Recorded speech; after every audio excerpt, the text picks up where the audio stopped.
going, keep moving, keep pushing. We're a great team. It's great to see all the pieces of the puzzle connect and see our team go over 500. Go Broncos!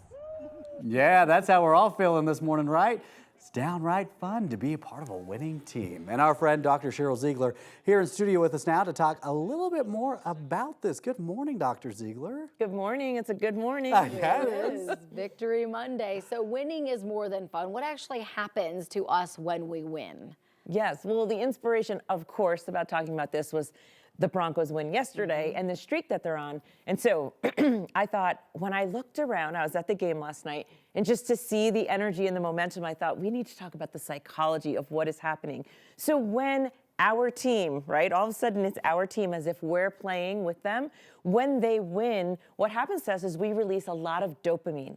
And dopamine is part of our reward circuit. So when you release dopamine, we can see this in gaming, you see it in addiction, you see it in a lot of like really high energy kind of events.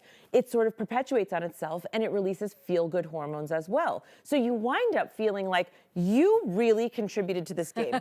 You're cheering, you're screaming, all of those things had some small part to do with winning this game, so you feel like you're a part of the team. But didn't it kind of, to an extent, we were just talking about that with Orlando Franklin a little bit earlier, that the fans' energy kind of plays to the team, then the team wants to give back to the fans, and you get a little bit of this cyclical routine. We did help them win, Dr. Ziegler. Sure, that's how we feel. I mean, it really is. And what's interesting too, this is really interesting, is that our levels of testosterone, right, so that gives you a lot of energy, and this is also released when you win, is similar to the players. So we really do experience it like you're cheering your rituals. You didn't do this, you did do this, you were there, you weren't there. Some people say, oh, they've been winning since I haven't been there, so I should stop going. Whatever it is that you believe, we are experiencing the anxiety like they are before the game, and we're experiencing the high just like they are after the game. So it's really as fascinating that the brains of fans have been studied actually around the world. We experience the lows though too. Yeah, we so really what do. happens in the reverse? Yes, so in the reverse,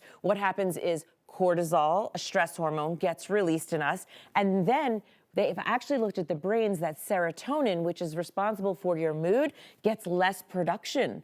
So when our team is not doing well, we do worse. And then on top of it, if you are somebody who is more at risk for heart disease, so maybe you have obesity or a history of cardiac, any kind of heart disease in your family, when your team doesn't do well and they're losing, they say you really are actually at higher risk for stroke and heart attack. Oh my God. So that's how much on a physiological, neurological level, we are experiencing the intensity of being a fan. And it has to do with sports, but actually they've even studied chess players as well. It has to do with competition. Yes. So that feeling like the psychology of winning, the psychology of losing. Does it go along? Because we've talked with you about the feeling of accomplishment. Does that kind of go hand in hand here, what we're talking about? Yes, so this is even more intense. Yes. Like, yes, there's a sense of accomplishment, but that's too subdued. Like, this energy around, oh my gosh, a 5-game winning streak, look how we started this season, has everybody really revved up. So this is if you are watching the game, some of the suggestions are, and you find yourself sweating,